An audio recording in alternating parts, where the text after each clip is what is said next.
ফুলকপি দিয়ে আজকে একটা ভিন্ন স্বাদের রেসিপি তৈরি করব। ফুলকপি অনেকেরই পছন্দ, আবার অনেকেরই একদমই পছন্দ হয় না। তাই ফুলকপি দিয়ে এমন একটা রেসিপি বানাবো যেটা সবার পছন্দ হবে, খেতে ভীষণ ভালো লাগবে। আর আজকের রেসিপিটা পোলাও, ভাত, রুটি, পরোটা সবার সাথেও খুব ভালো লাগবে। সবাইকে স্বাগত জানিয়ে আজকের রেসিপি শুরু করলাম। যদি রেসিপিটা ভালো লাগে, লাইক, শেয়ার আর সাবস্ক্রাইব করার অনুরোধ রইল। তো জলের মধ্যে দিয়ে দিলাম ফুলকপি, আর দিয়ে দিলাম 2টো টমেটো, 4টে শুকনো লঙ্কা, কয়েক টুকরো আদা। ফুলকপিটাকে আমি একটু বড় বড় করেই কেটেছি। দিয়ে দিলাম সামান্য নুন, নিয়ে একটু ফুটিয়ে নেব।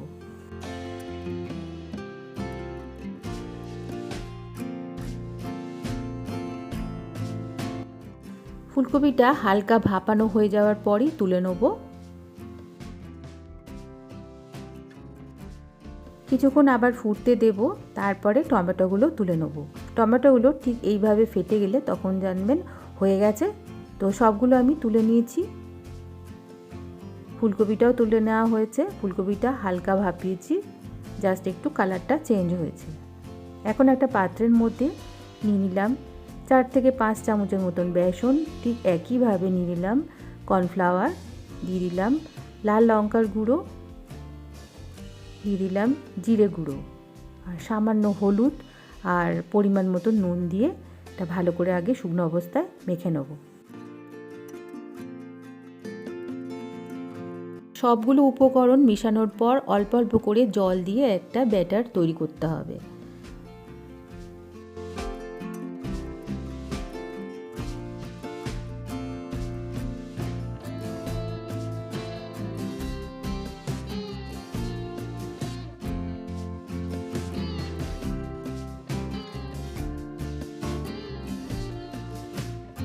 টমেটোটা খুব সুন্দরভাবে সেদ্ধ হলে এই যে গায়ের যে খোসাটা খুব সহজে উঠে আসে। খোসাটা আমি তুলে ফেলে দিলাম। এখন সবগুলো উপকরণ মিক্সির জারে দিয়ে ভালো করে একটা পেস্ট বানিয়ে নেব।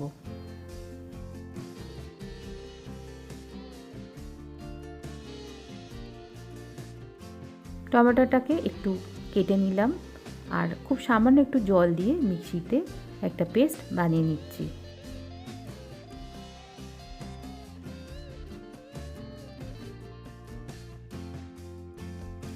এদিকে ফুলকপিটা আমার ঠান্ডা হয়ে গেছে। এখন সেই ব্যাটারের মধ্যে ফুলকপিটা ভালো করে মিশিয়ে নেব। আমি খুব মোটা করে লেয়ার দিইনি, খুব পাতলা একটা কোট দিয়েছি। এখন আমি কড়াতে সাদা তেল দিয়ে দিয়েছি। তেলটা গরম হতে একে একে ফুলকপির টুকরোগুলো দিয়ে দেবো। পকোড়া আকারে ফুলকপিগুলো ভেজে নেব।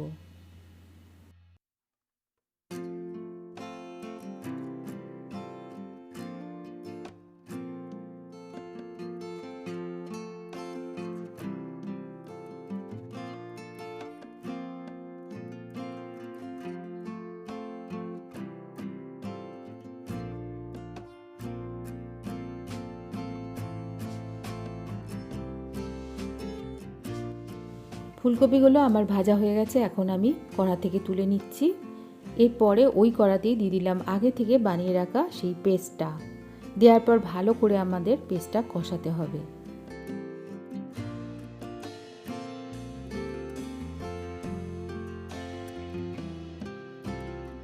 এই সময় দিয়ে দিলাম স্বাদ মতো নুন, হলুদ দিয়ে দিলাম, কাশ্মীরি লাল লঙ্কার গুঁড়ো, জিরে গুঁড়ো, আর দিয়ে দিলাম চাট মশলা। এটা একটু ঝাল ঝাল, টক টক, মিষ্টি মিষ্টি হবে।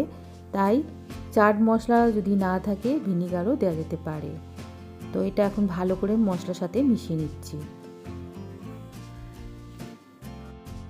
এখানে আমি সামান্য চিনিও দিয়েছিলাম, সেটা আমার কোনো কারণে মিস হয়ে গেছে দেখাতে। মশলাটা আমার খুব সুন্দরভাবে কষানো হয়ে গেছে। এইভাবে ফুলকপি ভেজেও পকোড়া হিসাবেও খাওয়া যায়, বা আমি যেরকমভাবে দেখাচ্ছি এইভাবেও খুব ভালো লাগে খেতে। ফুলকপিগুলো দিয়ে দিলাম মশলার মধ্যে। এটা বেশি নাড়ানো যাবে না, যেহেতু এটা অনেকবার রান্না হয়ে গেছে। এখন এখানে খুব সামান্য জল দেবো। জল দেওয়ার এই কারণ যে ফুলকপির ভেতরে যাতে মশলাগুলো ভালোভাবে ঢুকে যায়। আপনারা চাইলে ক্যাপসিকামও এর মধ্যে ব্যবহার করতে পারেন, খুবই ভালো লাগবে খেতে। দিয়ে দিলাম কুচো কুচো করে রাখা ধনেপাতার টুকরো, দিয়ে হালকা হাতে একটু নাড়িয়ে নিলাম। হয়ে গেল অপূর্ব স্বাদের এই ফুলকপির একটা রেসিপি। অবশ্যই আপনারা বানিয়ে দেখবেন, আর ভালো লাগে যদি লাইক করবেন, শেয়ার করবেন আর সাবস্ক্রাইব করবেন। আমাকে কমেন্ট করে জানাবেন কেমন লাগলো এই রেসিপিটা।